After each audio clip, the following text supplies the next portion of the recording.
কিউবার রাজধানী হাভানার সড়কে জমতে শুরু করেছে বর্জ্যের স্তূপ। মশা মাছি দুর্গন্ধে নাকাল নগরবাসী। যুক্তরাষ্ট্রের হস্তক্ষেপে কিউবায় তেলের যোগান বন্ধের পর দেশজুড়ে তৈরি হয়েছে অচলাবস্থা। তেল ও জ্বালানি সংকটের কারণে হাভানার বর্জ্য ব্যবস্থাপনা ভেঙে পড়েছে।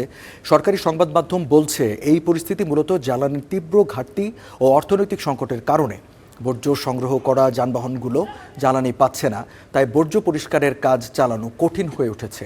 স্থানীয়রা বলছেন 10 দিন ধরে কিছু এলাকায় কোনো বর্জ্য পরিষ্কারের ট্রাক আসেনি। শহর জুড়ে তৈরি হয়েছে স্বাস্থ্য ঝুঁকি।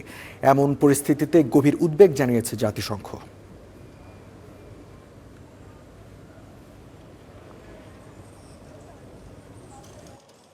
Following the situation, travel to share.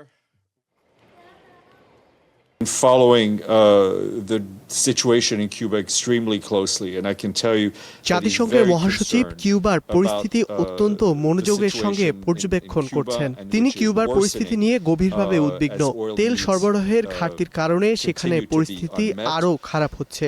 জাতিসংঘের সাধারণ পরিষদ যুক্তরাষ্ট্রের কিউবার উপর আরোপিত অবরোধ বন্ধ করার জন্য আহ্বান জানিয়েছে।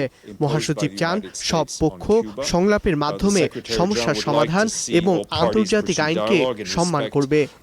For international law yet again.